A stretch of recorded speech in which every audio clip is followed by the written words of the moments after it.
राधे राधे दोस्तों, घर पर आई बहुपत्नी तथा अन्य किसी भी स्त्री को यह एक चीज अवश्य देनी चाहिए। दोस्तों, एक बार नारद जी भगवान श्री कृष्ण से मिलने के लिए द्वारिका पधारते हैं। नारद जी को देखकर भगवान श्री कृष्ण कहते हैं, हे देवर से द्वारिका में आपका स्वागत है। आज किस प्रयोजन से द्वारिका में आपका आगमन हुआ है? नारद जी कहते हैं, हे प्रभु, आप सब कुछ जानते हैं, फिर भी पूछ रहे हैं। फिर भी आप आज्ञा दे तो आपसे कुछ पूछने की चेष्टा करता हूं कि प्रभु, एक स्त्री पुरुष से सबसे अधिक किस चीज की इच्छा रखती है?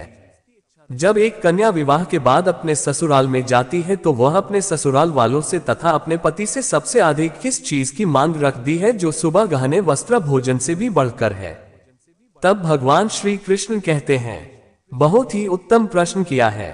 आपके इस प्रश्न में संसार की समस्त स्त्रियों का कल्याण, आपके किस अत्यंत महत्वपूर्ण प्रश्न का उत्तर देवी नंदा की कथा में छिपा हुआ है। देवर्षि कहते हैं, हे प्रभु, ये देवी नंदा कौन थे? उनका आचार विचार कैसा था? मैं देवी नंदा के विषय में जानने के लिए उत्सुक हूँ। कृपया आप मुझे देवी नंदा का वृतांत सुनाने की कृपा करें। भगवान श्री कृष्ण कहते हैं, लेकिन वीडियो में आगे बढ़ने से पहले एक छोटी सी रिक्वेस्ट है। अगर आपने ये चैनल अभी तक सब्सक्राइब नहीं किया है तो सबसे पहले सब्सक्राइब कर ले, ताकि सनातन धर्म से जुड़ी सारी जानकारियां आप तक सबसे पहले पहुंच सके। कमेंट्स बॉक्स में प्यार भरा राधे राधे लिखकर आपकी हाजिरी अवश्य दे। चलिए वीडियो करते हैं स्टार्ट। हे देवर्षि, देवी नंदा गुणवान, मनोकामना को पूर्ण करने वाली गाय थी। केवल नंदा का नाम अपने मुख से लेने मात्र से ही पापों का नाश होता है। देवी नंदा की यह महान कथा सुनने मात्र से ही मनुष्य के समस्त दुखों का नाश होता है और उसे सुख समृद्धि प्राप्त होती है। देवी नंदा महान तथा समस्त मनोरथ को पूर्ण करने वाली साक्षात देवी है। इसीलिए आज मैं आपको इस महान नंदा की कथा सुनाता हूँ। इसीलिए आप ध्यान पूर्वक इसे पूरा जरूर सुनिए। देवर्षि कहते हैं, हे प्रभु, आज मेरा बर्थडे सौभाग्य है कि आपके मुख से मुझे देवी नंदा की कथा सुनने को मिल रही है। मैं इस कथा को पूरा अवश्य सुनूंगा और इसका प्रचार कर। भगवान श्री कृष्ण कहते हैं कि देवर्षि, पूर्वकाल में पृथ्वी लोक पर प्रभंजन नाम से प्रसिद्ध एक महाबली राजा रहा करते थे। एक दिन महाराज प्रबंधन रथ में बैठकर शिकार करने के लिए जाते हैं। जंगल में शिकार करने के लिए इधर उधर घूम रहे होते हैं। तभी उन्हें जंगल में झाड़ियों के बीच एक हिरनी दिखाई पड़ती है। महाराज ने तुरंत निकाला और उसे छोड़ दिया। घायल हो गई और चारों ओर देखने लगी तो उसकी दृष्टि महाराज प्रभंजन पर पड़ी। महाराज को हाथ में धनुष लेकर खड़ा हुआ देखकर ही बोलने लगी, अरे दोस्त, ये तूने क्या कर दिया? तुम्हारा ये कर्म पाप से भरा हुआ है। मैं निर्भय होकर इस वन में अपने बछड़े को दूध पिला रही थी। ऐसी अवस्था में तूने मुंह निरपराध हिरनी को अपने बाण का निशाना बनाया। तू बहुत निर्दयी और क्रूर है। शास्त्र कहते हैं कि बच्चे को स्तनपान करती हुई स्त्री की ओर देखना भी महापाप होता है। तूने तो मेरी हत्या करने की चेष्टा की है। आप मेरी मृत्यु के बाद मेरे का क्या होगा, उसकी रक्षा कौन करेगा ही? निर्दयी राजा, तेरे इस बात के लिए मैं तुझे श्राप देती हूँ कि तू इसी क्षण कच्चा मांस खाने वाला व्याघ्र हो जा और इसी वन में निवास कर। उस शेरनी का श्राप सुनते ही महाराज प्रभंजन के पसीने छूटने लगे और वह हिरनी से क्षमा याचना करने लगे।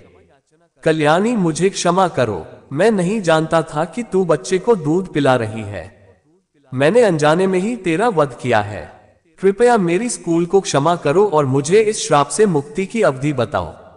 फिर वह हिरनी कहने लगी, हे राजा, आज से 100 वर्ष बीत जाने के बाद किस वन में नंदा नाम की गाय वही तुझे किस पाप से मुक्ति दिलाए? और फिर राजा तुरंत ही एक बार के रूप में बदल गया। उस बात का आकार बहुत ही बड़ा और घोर भयानक था। वह बाद उसी वन में काल के वशीभूत रहते हुए मेरे को आने 2 भाइयों को तथा मनुष्य को भी मारकर खाने लगा। वह स्वयं की निंदा करते हुए कहता था, भाई, अब मैं फिर से कब मनुष्य शरीर धारण करूंगा? इस बार की योनि में रहकर मेरे द्वारा पुण्य नहीं हो सकते। एकमात्र हिंसा ही मेरी वृद्धि है, इसके 2 मुझे सदा दुख ही प्राप्त होंगे। इस प्रकार से कैसे मैं इस श्राप से मुक्त हो पाऊंगा? जब उस वन में रहते हुए 100 वर्ष बीत गए, तब एक दिन वहां पर गायों का एक बहुत बड़ा झुंड उपस्थित हुआ। उस वन में घास और जल की विशेष सुविधा दी। उसी कारण से गाय वहां पर चढ़ने के लिए आई थी। उस गायों की झुंड में एक बहुत ही सुंदर तथा संतुष्ट रहने वाली गाय थी। उसका नाम था ना, वही उसकी प्रधान थी तथा सबसे आगे निर्भय होकर वह चला करती थी। एक दिन वह अपने झुंड से बिछुड़कर चढ़ते चढ़ते बाघ के सामने पहुंच गई। बाघ उस गाय को देखते ही खड़ा हो गया और उसके पास जाकर कहने लगा, ये गाय, आज विधाता ने तुझे मेरा कृष्ण नियत किया है, क्योंकि तू स्वयं यहाँ चलकर आई है। कुछ बाघ के रूम पर खड़े कर देने वाले निष्ठुर वचन सुनकर उस गाय को अपने बछड़े की याद आने लगी। उसका गला भर आया और वह रोते हुए अपने बछड़े के लिए। इस गाय को रोता हुआ देखकर वह बाघ बोला, हरी गाय, क्यों रोती हो? इस संसार में सभी प्राणी अपने कर्मों का फल ही भोगते हैं। तू खुद मेरे पास चलकर आई है, इससे जान पड़ता है कि तेरी मृत्यु आज ही लिखी हुई है। फिर तू व्यर्थ ही शौक क्यों कर रही है? अच्छा तो बता दो रोहित। इसलिए उस भाषा की बात सुनकर नंदा ने कहा, विभाग, तुम्हें नमस्कार है। मेरा सारा अपराध क्षमा करो। मैं जानती हूँ तुम्हारे पास आए प्राणी की रक्षा असंभव है, अतः मैं अपने जीवन के लिए शौक नहीं कर रही हूँ।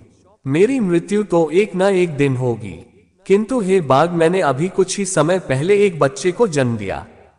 यह मेरा पहला बछड़ा होने के कारण वह मुझे बहुत प्रिय है। मेरा बछड़ा अभी दूध पीकर ही जीवन चलाता है, तो वह कह नहीं सकता। इस समय वह घर में बना हुआ है और भूख से पीड़ित मेरी राह देख रहा है। उसी के कारण मुझे शौक हो रहा है। मेरे न होने पर मेरा बछड़ा कैसे जीवन चलाएगा? मैं पुत्र स्नेह के वशीभूत हूँ और उसे दूध पिलाना चाहती हो।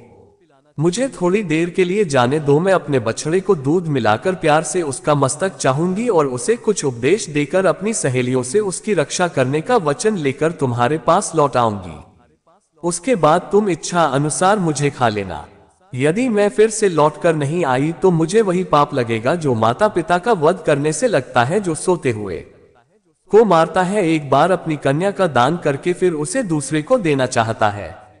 उन्हें जो पाप लगता है वही पाप मुझे लगेगा। इस बाप के पैसे मैं पुनः लौट करना की ऐसी शपथ को सुनकर बाघ को उस पर विश्वास हो गया और वह बोलेगा, है तुम्हारी इन शब्दों पर मुझे विश्वास हो गया है। पर कुछ लोग तुमसे कहेंगे, प्राण संकट में पड़ने पर विवाह में और गाय को संकट से बचाने में जो शपथ ली, मुझे तोड़ने पर पाप नहीं लगता, किंतु तुम इन बातों पर विश्वास मत करना। इस संसार में कितने ही ऐसे नास्तिक हैं जो मूर्ख होते हुए भी खुद को पंडित कहते हैं। मैं तुम्हारी बुद्धि को भ्रम में डाल देंगे। जिनके चित्र पर अज्ञान का पर्दा पड़ा है, वे तुच्छ मनुष्य को तक लगाकर तुम्हें शपथ तोड़ने के लिए भी कहेंगे, लेकिन तुम अपने वचन का पालन करना। फिर नंदा बोले, बाघ, तुम्हारा कथन सत्य है, मैं वचन का पालन अवश्य करूंगी।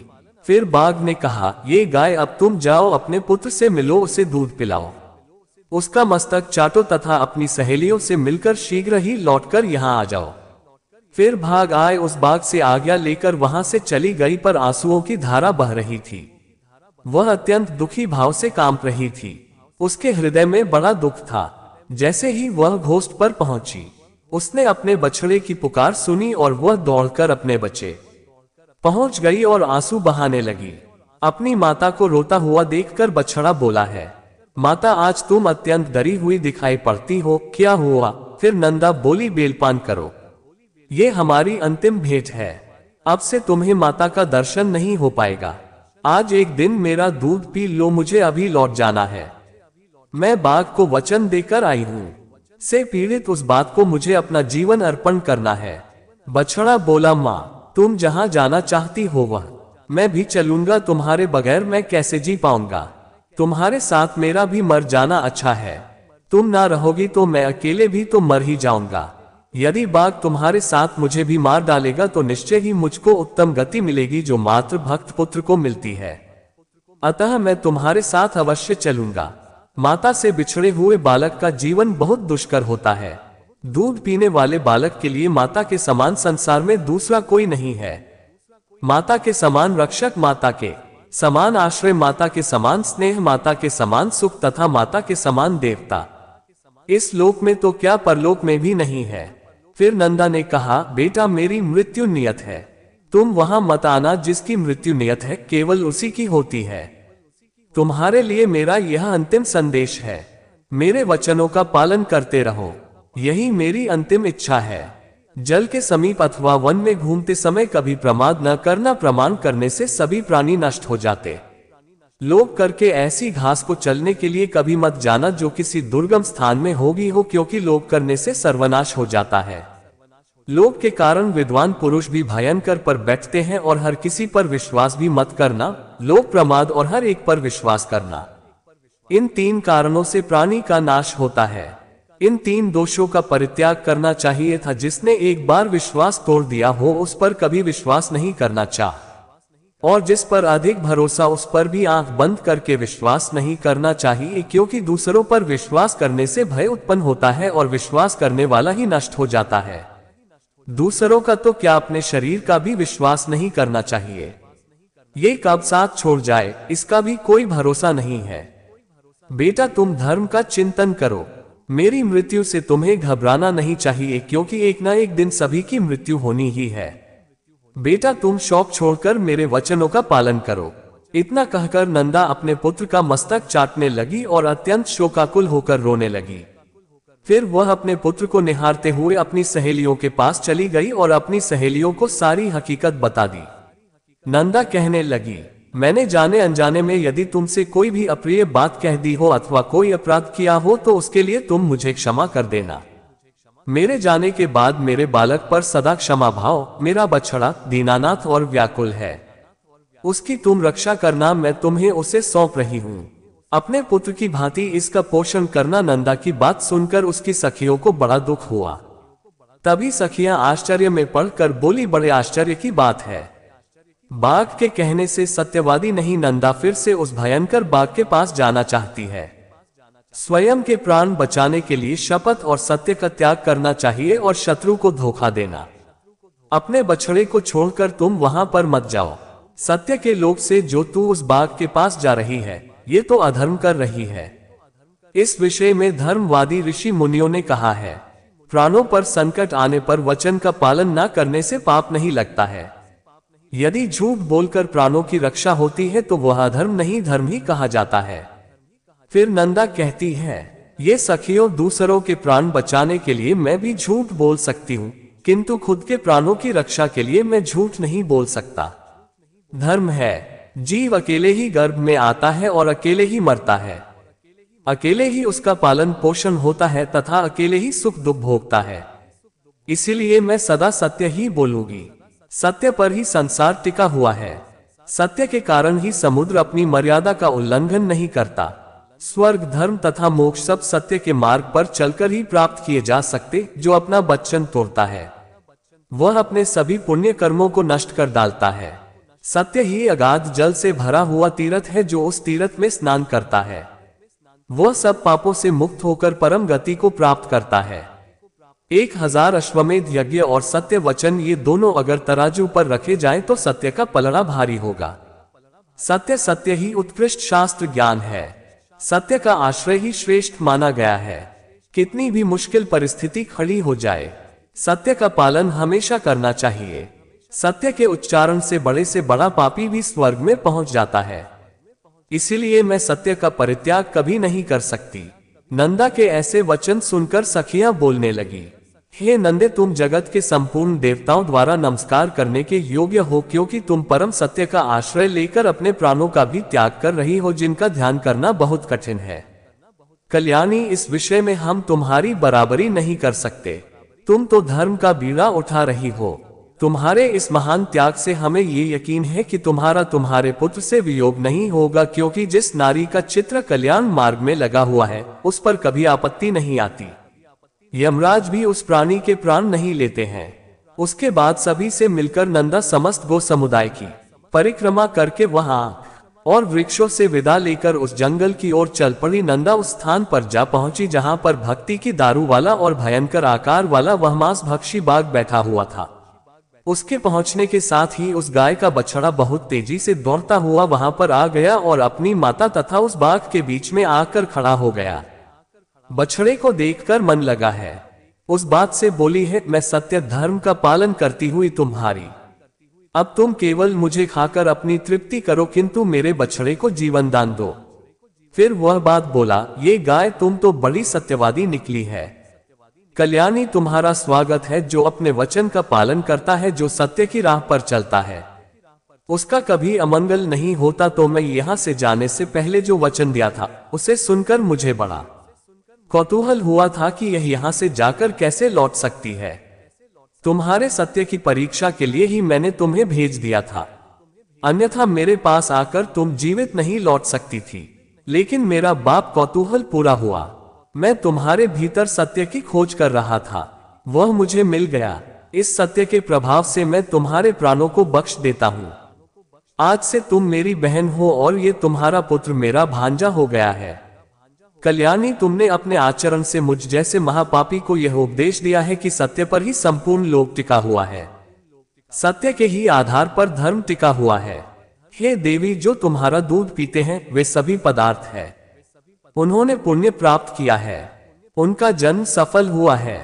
गायों में ऐसा सत्य है। ये देखकर अब मुझे अपने जीवन से घृणा हो रही है।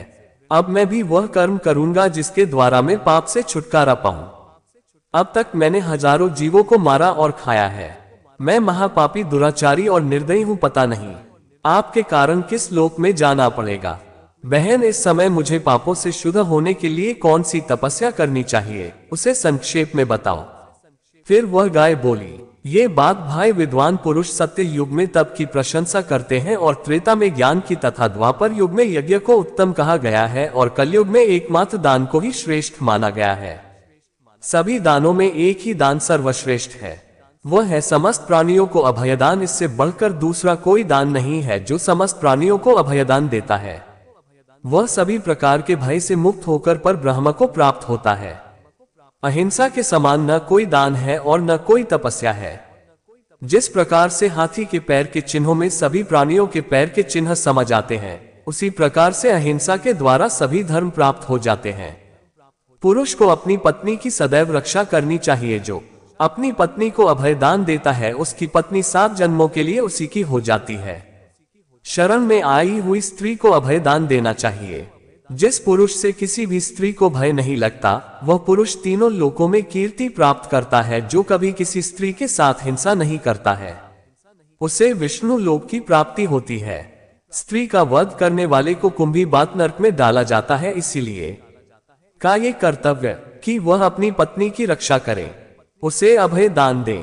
जिस व्यक्ति से सभी को भय लगता है, जो दूसरों में डर निर्माण करता है, जो दूसरों के साथ हिंसा करता है, वह सबसे बड़ा पापी है। और जो सभी से प्रेम करता है, तभी पर दया दिखाता है, जो सभी को अभय दान देता है, वह तीनों लोकों में कीर्ति प्राप्त करता है। यही परम कल्याण का साधन है, जिसे मैंने संक्षेप में तुम्हें बताया है। फिर बाद में कहा कि देवी, पूर्व काल में मैं एक राजा था, किंतु एक मुर्गी के श्राप के कारण मुझे बाघ का शरीर प्राप्त हुआ था। तब से मैं निरंतर प्राणियों का वध कर रहा था, जिस कारण से मैं सारी बातें भूल गया था। इस समय तुम्हारे संपर्क से और उपदेश से मुझे फिर से सब कुछ स्मरण हो गया है कि देवी, अब मैं तुमसे एक प्रश्न पूछता हूँ, तुम्हारा नाम क्या है? वह गाय बोली, मेरे स्वामी का नाम नंद है और उन्होंने ही मेरा नाम नंदा रख दिया है। फिर जैसे ही नंदा का नाम कान पर पड़ा, राजा प्रभंजन श्राप से मुक्त हो गए और बाघ का रूप छोड़कर अपने पूर्व स्वरूप में लौटकर आ गए। फिर उसी क्षण नंदा का दर्शन करने के लिए साक्षात धर्मराज उस स्थान पर आ गए और बोलने लगे, नंदा, मैं धर्म हूँ, तुम्हारी सत्यवाणी से आकर्षित होकर यहाँ आया हूँ। तुम मुझसे कोई श्रेष्ठ वर मांग लो। धर्म का वचन सुनकर नंदा नहीं है वर्मा का ये धर्मराज, आपकी कृपा से मैं अपने पुत्र सहित उत्तम पद को प्राप्त हो जाऊं। किस स्थान पर मौजूद जो सरस्वती नदी है, वह मेरे ही नाम से प्रसिद्ध हो और इसका नाम नंदा पड़ जाए। ये स्थान पर धर्म प्रदान करने वाला शुभ तीर्थ बन जाए। इस प्रकार से वर मांगने पर धर्मराज ने तथास्तु कहकर वहां से अदृश्य हो गए और नंदा अपने बछड़े के साथ उत्तम लोक को चली गई। तो दोस्तों, इस प्रकार से इस कथा के माध्यम से हमें पता चलता है कि सबसे बड़ा दान अभय दान है। कभी भी अपने माता पिता, पत्नी, मित्र आदि के साथ हिंसा ना करें, सभी से प्रेम करें और संसार के सभी प्राणियों को अभयदान प्रदान करें। ये कथा आपको कैसी लगी? गरुड़ पुराण कथा, रामायण, गीता, महाभारत की ऐसी कई रोचक कहानियां हैं जो हम आपको बताते रहेंगे। हमसे जुड़े रहने के लिए हमारे चैनल को सब्सक्राइब कीजिए। आपका बहुत बहुत धन्यवाद।